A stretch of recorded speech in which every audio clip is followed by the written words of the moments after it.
Assalamualaikum.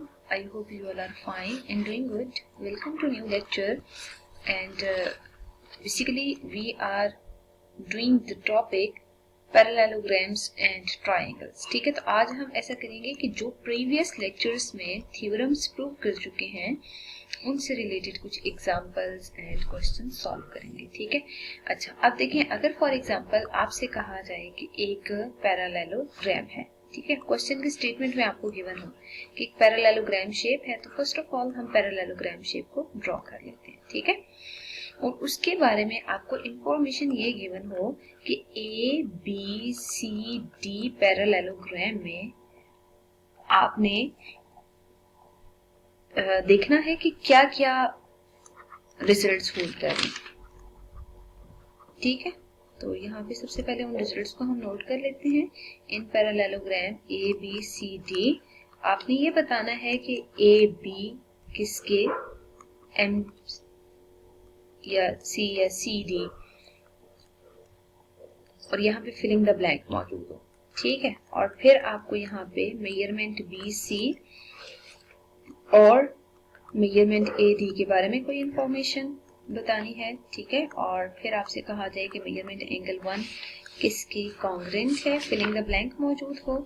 और fourth part में भी आपसे पूछा जाए कि मेजरमेंट एंगल 2 किसके कॉन्ग्रेंट है, ये आप बताएं। ठीक है, बट ये है कि फिगर में एंगल 1 और 2 मार्क्ड होने चाहिए। तो यहाँ पे ऐसा करते हैं, एक डायगोनल ड्रॉ कर लेते हैं और उस डायगोनल के कोरिस्पोंडिंग आपने एंगल 1, 2, 3 एंड 4 में बेसिकली रिलेशन बताना है। ठीक है, अच्छा अब देखिए, सॉल्व करने से पहले ना हमें पैरेललोग्राम की कंडीशन क्लियर होनी चाहिए। पैरेललोग्राम की कंडीशन क्या होती है? Two opposite sides are congruent, diagonals bisect each other and opposite angles are congruent. ठीक है, अगर ये सब रिजल्ट होल्ड करते हैं ना, तो बेसिकली हम क्या करते हैं, यहाँ पे रेड पेन से मार्क कर लेते हैं जो जो रिलेशन होल्ड करते हैं। देखें, अगर ये पैरेललोग्राम शेप है तो ए बी सी डी के कॉन्ग्रेंट होगा, इसका मतलब है यहाँ पे आप कॉन्ग्रेंट फिल कर दें। ठीक है, फिर बी सी और ए डी आपस में क्या है, कॉन्ग्रेंट है, क्योंकि ये भी ऑपोजिट साइड्स ऑफ पैरेललोग्राम है। ठीक है,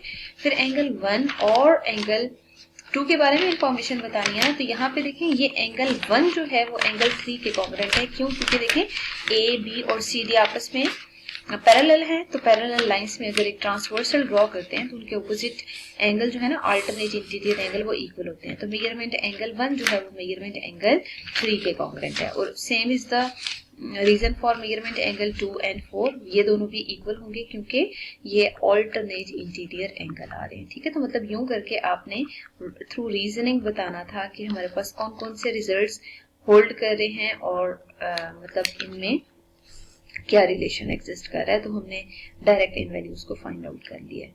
अब हम एक और मजीद क्वेश्चन ट्राई करते हैं। देखिए, अगर फॉर एग्जांपल आपसे ये कहा जाए कि एक शेप है, ठीक है, और उस शेप के बारे में फिलहाल आपको कोई इंफॉर्मेशन इंडिविजुअली गिवन ना हो। ठीक है, मतलब आपको ना एक वर्डिंग फॉर्म में कुछ भी डिफाइंड ना हो, जस्ट आपको गिवन हो कि ये एंगल 75 डिग्री है और ये वाला एंगल m डिग्री के इक्वल है। ठीक है, और इस एंगल के बारे में इंफॉर्मेशन हो कि ये n डिग्री है और इस एंगल के बारे में इंफॉर्मेशन हो कि ये x डिग्री है। ठीक है, और फिर ये y डिग्री के इक्वल हो और आपसे कहा जाए कि आप सारी वैल्यूज को फाइंड आउट करें और फिर क्वेश्चन की स्टेटमेंट में ही यहाँ पे स्लैशेस मौजूद हों। ठीक है, तो आपसे कहा जा रहा है, हम लिख लेते हैं क्वेश्चन। इस क्वेश्चन में आपसे ये कहा जा रहा है, find the values of unknown in the figure.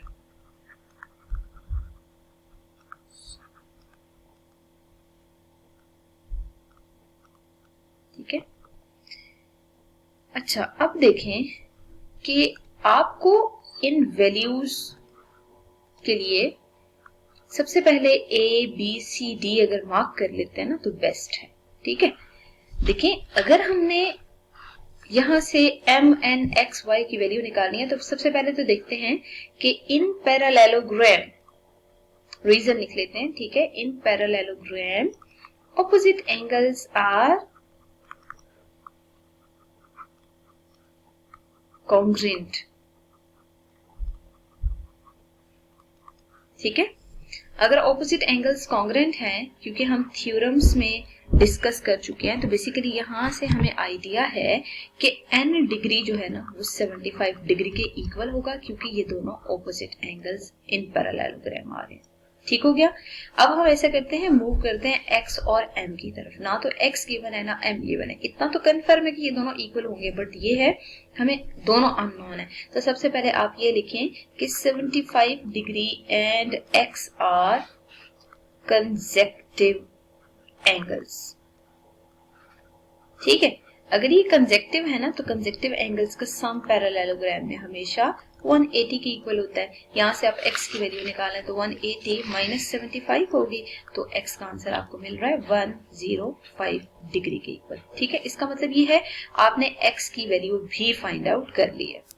अब देखिए, हमने जितनी वैल्यूज फाइंड आउट कर ली है ना, उनको यहाँ सेपरेट लिख लेते हैं ताकि हमें साथ साथ आइडिया हो जाए कि इन अननोन को हमने फाइंड आउट कर लिया है। ठीक है, अब हमें m की वैल्यू निकालनी है। ठीक है, तो x और m दोनों इक्वल होंगे। x अगर 105 है ना, तो m भी क्या होगा, 105 डिग्री होगा। इसका मतलब आपने m की वैल्यू भी फाइंड आउट कर लिया, बट यहाँ हमें रीजन लिखनी चाहिए ऑपोजिट एंगल्स ऑफ पैरेललोग्राम।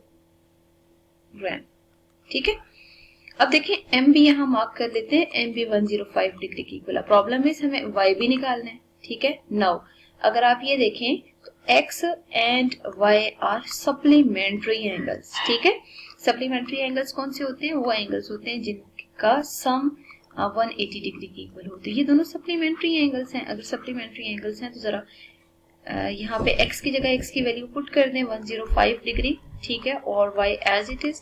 फिर आपने y को आइसोलेट करना है, तो 180 माइनस 105 डिग्री आएगा।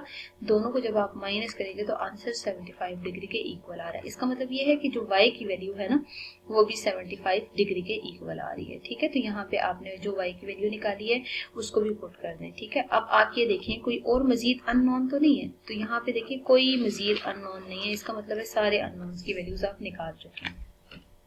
तो इस मेथड से आपने कंपेयर करके वैल्यूज निकालनी थी, और ज़रूरी नहीं है कि जिस सीक्वेंस को मैंने फॉलो किया आपने हमेशा इसी को फॉलो करना होगा। आपकी अपनी चॉइस है, आप जिस मर्जी अननोन को पहले फाइंड आउट कर लें, अगर वो हम इजीली कर सकते हैं। क्योंकि यहाँ से हम पहले x और 75 को सप्लीमेंट्री एंगल की फॉर्म में लेके, हाँ जी सप्लीमेंट्री एंगल्स हैं ये, इनको सप्लीमेंट्री की फॉर्म में लेके पहले x की वैल्यू निकाल सकते थे, फिर x की वैल्यू से m की वैल्यू निकल आती, फिर m की वैल्यू के बाद आप x और y सप्लीमेंट्री एंगल्स हैं तो फिर आप उनका सम 180 के इक्वल पुट करके वहां से y की वैल्यू निकाल सकते थे। ठीक है, तो इट्स अप टू यू, आप जो मर्जी टेक्निक यूज करें, but the question is you have to find the values of unknown here. तो इस मेथड से हम थ्योरम्स को अप्लाई करके अननोन की वैल्यूज निकालते होते हैं।